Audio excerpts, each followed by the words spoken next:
Hello नमस्कार प्रणाम साथियों। तो कैसे हैं आप सब। उम्मीद करता हूं कि आप सब अच्छे होंगे, स्वस्थ होंगे, मस्त होंगे, पढ़ाई में व्यस्त होंगे। तो जैसे कि दोस्तों आज हम लोग पढ़ने वाले हैं क्लास 10th हिंदी का गद्यखंड का 9वां चैप्टर, जिस चैप्टर का नाम है अभिन्यु। बहुत ही महत्वपूर्ण चैप्टर है दोस्तों। इसके अंदर से आपके बोर्ड एग्जाम में प्रत्येक साल सवाल पूछे ही जाते हैं। तो दोस्तों इसमें टोटल आज हम लोग 30 ऑब्जेक्टिव प्रश्नों को पढ़ने वाले हैं, जो कि बहुत ही महत्वपूर्ण है। अगर आप इस 30 ऑब्जेक्टिव प्रश्न को देख लेते हैं तो आपके बोर्ड एग्जाम में से अगर इस चैप्टर से कहीं से भी प्रश्न आते हैं तो आप लोग से इस एक भी प्रश्न नहीं छूट पाएगा। तो चलिए बिना लेट के इस वीडियो को स्टार्ट करते हैं। दोस्तों पहला नंबर सवाल है, लेखक कितने वर्ष पहले पहली बार अभिन्यु गए थे। लेखक कितने वर्ष पहले पहली बार अभिन्यु गए थे। अच्छा, अभिन्यु क्या है बताइए। इस चीज़ को समझना होगा, अभिन्यु क्या है। ठीक है, अभिन्यु एक शहर है। अभिन्यु क्या है? एक शहर है, एक प्राचीन शहर है। और ये अभिन्यु शहर है तो ये है कहाँ? तो ये दक्षिण फ्रांस में रोन नदी के किनारे बसा हुआ शहर है। अभिन्यु क्या है? एक शहर है। कहाँ है? तो ये दक्षिण फ्रांस में रोन नदी के किनारे बसा हुआ एक प्राचीन शहर है। ठीक है, तो अभिन्यु एक शहर का नाम है। अब आइए प्रश्न पढ़ाते हैं। प्रश्न क्या कर रहा है? प्रश्न कर रहा है, लेखक कितने वर्ष पहले पहली बार अभिन्यु गए थे बताइए। 15 वर्ष पहले या 5 वर्ष पहले? ऑप्शन सी में 10 वर्ष पहले, ऑप्शन डी में 12 वर्ष पहले। तो लेखक 10 वर्ष पहले अभिन्यु गए थे। आपका ऑप्शन सी बिल्कुल राइट हो जाएगा, 10 वर्ष पहले। हाँ, अभिन्यु में ही रहकर यानी दक्षिण फ्रांस में गए थे, अभिन्यु शहर में। वहीं पर रहकर उन्होंने इस ललित निबंध की रचना की थी। इस ललित निबंध का नाम क्या है? अभिन्यु। अभिन्यु शहर के नाम पर ही इस चैप्टर का नाम पड़ गया अभिन्यु।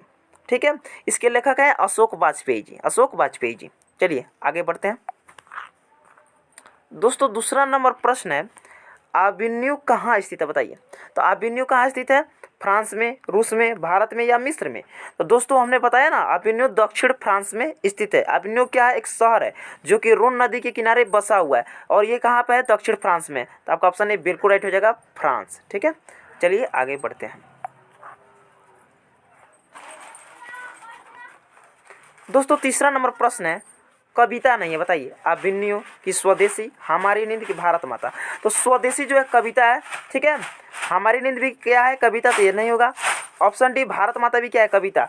अभिन्यु जो है दोस्तों ये क्या है? ललित रचना है, यानी ललित निबंध है। तो आपका ऑप्शन ए बिल्कुल राइट हो जाएगा, अभिन्यु जो है ये कविता नहीं है। चलिए आगे बढ़ते हैं। दोस्तों चौथा नंबर प्रश्न है, अभिन्यु फ्रांस का एक प्रमुख रहा है बताइए। अभिन्यु फ्रांस का एक प्रमुख रहा है, संगीत केंद्र, कला केंद्र, नृत्य केंद्र या श्रवण केंद्र बताइए। तो अभिन्यु फ्रांस का एक प्रमुख रहा है कला केंद्र। क्या चीज़? कला केंद्र। आपका ऑप्शन 20 बिल्कुल राइट हो जाएगा, कला केंद्र। चलिए आगे बढ़ते हैं।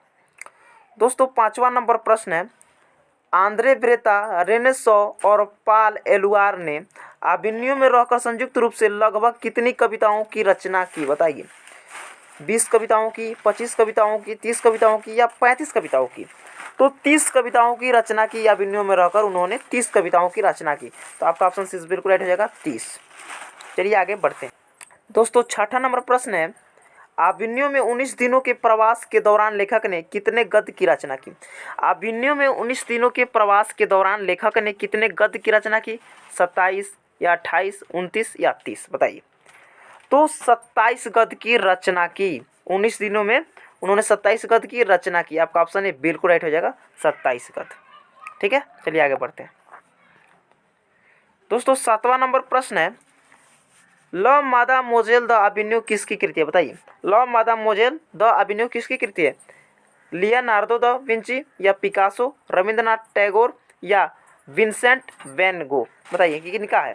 तो पिकासो की। आपका ऑप्शन 20 बिल्कुल राइट हो जाएगा, पिकासो का। ठीक है, चलिए आगे बढ़ते हैं। दोस्तों 8वां नंबर प्रश्न है, ला शतरूज का धार्मिक उपयोग कब से कब तक होता रहा बताइए। ला शतरूज का धार्मिक उपयोग कब से कब तक होता रहा?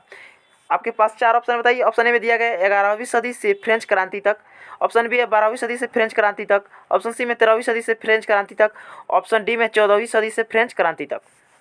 तो आपका ऑप्शन डी बिल्कुल राइट हो जाएगा, 14वीं सदी से फ्रेंच क्रांति तक। चलिए आगे बढ़ते हैं। दोस्तों 9वां नंबर प्रश्न है, अभिन्यु किस नदी के किनारे बताइए ना। अभिन्यु किस नदी के किनारे है? पहले वाले प्रश्न में ही मैंने आपको बता चुका है। अभिन्यु जो है रोन नदी के किनारे बसा हुआ है। अभिन्यु क्या है? एक प्राचीन शहर है। तो अभिन्यो रोन नदी के किनारे बसा हुआ है। जिनका जिनका ऑप्शन बी आ रहा है बिल्कुल राइट होगा, रोन नदी हो जाएगा। ठीक है, चलिए आगे बढ़ते हैं दोस्तों। 10वां नंबर प्रश्न है, ला शत्रुज क्या है बताइए। ला शत्रुज क्या है? इमारत है, पर्वत है, ईसाई मठ है कि मेरा शत्रु है, बताइए।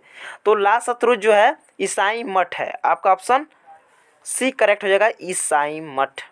चलिए आगे बढ़ते हैं दोस्तों। 11 नंबर प्रश्न है, पंडित बिरजू महाराज लखनऊ घराने की किस पीढ़ी के कलाकार हैं? ये दोस्तों 8वां चैप्टर का ये सवाल इसमें आ गया है। चलिए इसको भी देख लेते हैं। पंडित बिरजू महाराज लखनऊ घराने किस पीढ़ी के कलाकार है? तो 7वीं पीढ़ी के। आपका ऑप्शन बी करेक्ट हो जाएगा, 7वीं पीढ़ी का। गलती से किसमें लगता है प्रश्न आ गया है, कोई बात नहीं, 7वीं पीढ़ी हो जाएगा। चलिए आगे बढ़ते हैं दोस्तों। 12 नंबर प्रश्न, 12 नंबर भी वही है, लगता है इसमें कुछ मिलजुल गया। चलिए यहाँ पर तो मैंने इसको पहले से बनाकर चैनल पर डाल चुका हूँ मैं इस वीडियो को। अगर आप लोग नहीं देखें 8वां चैप्टर, जाकर वहाँ से आप लोग देख सकते हैं। तो यहाँ पर कुछ मिस हुआ है तो इसको तो नहीं देखेंगे। चलिए आगे बढ़ते हैं, देखते हैं। 15वां पी बिरजू महाराज, 16, 17, 18, 19, 20 कहाँ तक है? हाँ चलिए 21 से स्टार्ट हो गया आपका 9वां चैप्टर का प्रश्न। ठीक है, 21 नंबर प्रश्न है, विलनब ल अभिनव का अर्थ होता है, बताइए।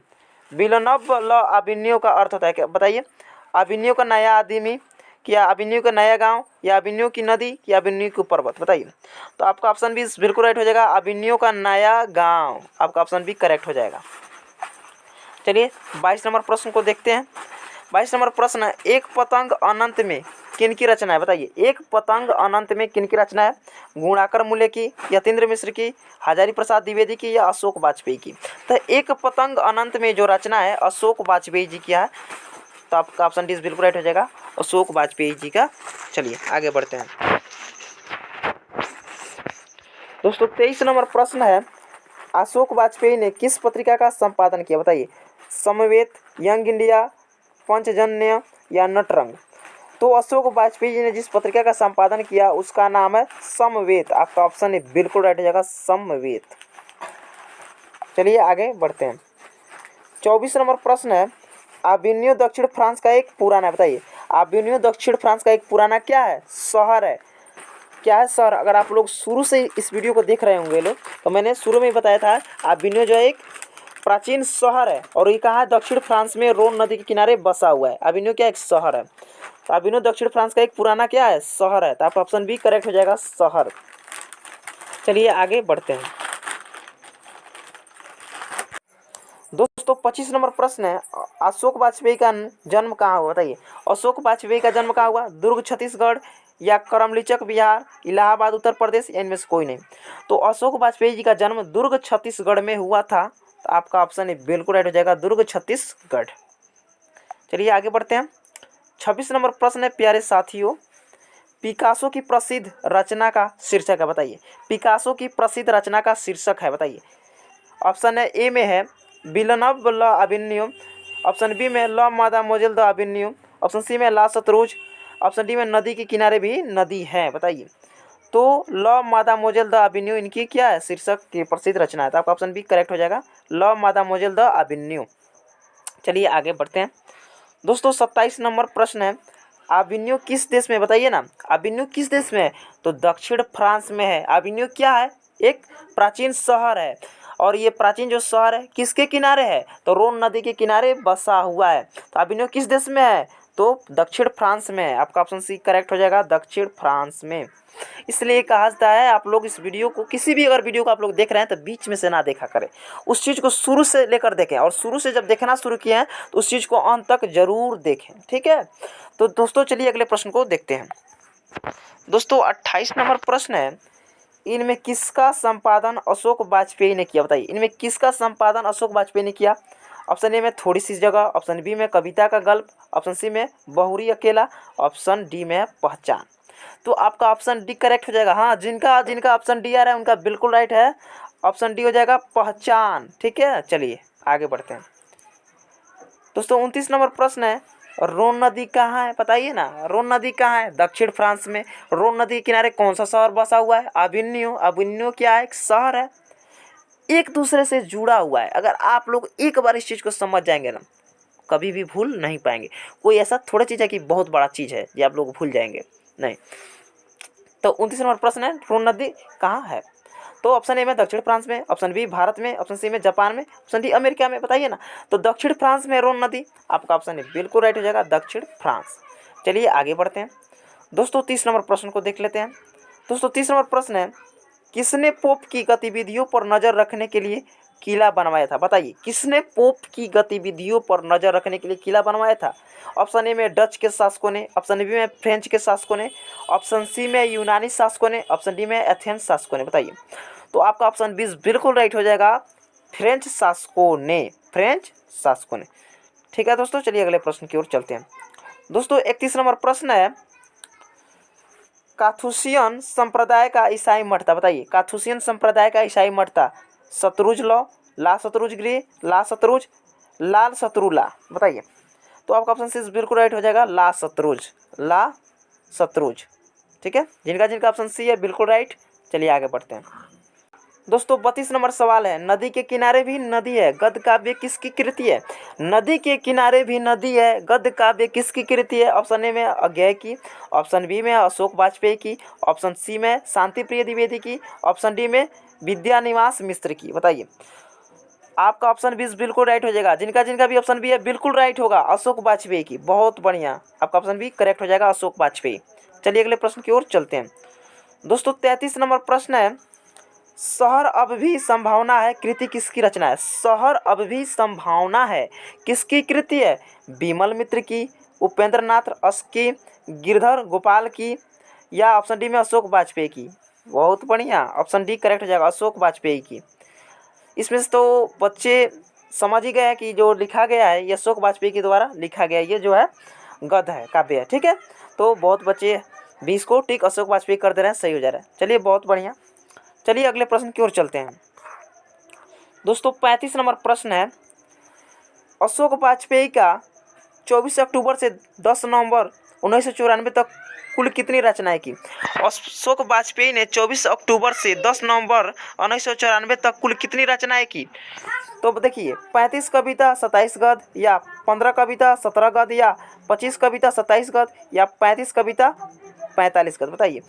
तो अशोक वाजपेयी ने 24 अक्टूबर से 10 नवंबर 1994 तक कुल कितनी रचनाएं की? देखिए, 35 कविताएं और 27 गद्य की उन्होंने रचना की, 35 कविताएं और 27 गद्य की रचना की। तो आपका ऑप्शन ए बिल्कुल राइट हो जाएगा। चलिए अगले प्रश्न की ओर चलते हैं दोस्तों, 34 नंबर प्रश्न है, रोन नदी के दूसरी ओर अभिमन्यु का एक और हिस्सा है जो कहा जाता है। बताइए। रोन नदी के दूसरी ओर अभिमन्यु का एक और हिस्सा है जो कहा जाता है। बताइए क्या कहा जाता है? ऑप्शन ए में अभिमन्यु विलनत्व, ऑप्शन बी में विलनव ल अभिमन्यु, ऑप्शन सी में विलनत्व, ऑप्शन डी में नौविल अभिमन्यु। बताइए। तो आपका ऑप्शन 20 बिल्कुल राइट हो जाएगा, विलनव ल अभिमन्यु, विलनव ल अभिमन्यु, 20 बिल्कुल राइट हो जाएगा। चलिए अगले प्रश्न की ओर चलते हैं दोस्तों, आज का लास्ट नंबर प्रश्न 36 नंबर प्रश्न है। यदि आप लोग इस वीडियो को लाइक नहीं किए तो वीडियो को लाइक कर दीजिए और इस वीडियो को अपने दोस्तों में शेयर कर दीजिए, और इस तरह रोजाना पढ़ना चाहते हैं तो मेरे चैनल को सब्सक्राइब भी आप कर ही लीजिए। चलिए 36 नंबर प्रश्न को देखते हैं, अशोक वाजपेयी को फ्रेंच सरकार द्वारा दिया जाने वाला पुरस्कार है। बताइए। ऑप्शन ए में है officer of the award of France, option B में साहित्य अकादमी पुरस्कार, ऑप्शन सी में दयावती मोदी कवि शेखर सम्मान, ऑप्शन डी में इनमें सभी। तो आपका ऑप्शन ए बिल्कुल राइट हो जाएगा, officer of the award of France. ठीक है, ऑप्शन बी करेक्ट हो जाएगा। आई होप कि दोस्तों यहाँ तक आप सभी को अच्छा से समझ में आया होगा। तो फिर मिलते हैं एक नए वीडियो के साथ, तब तक के लिए जय हिंद, वंदे मातरम।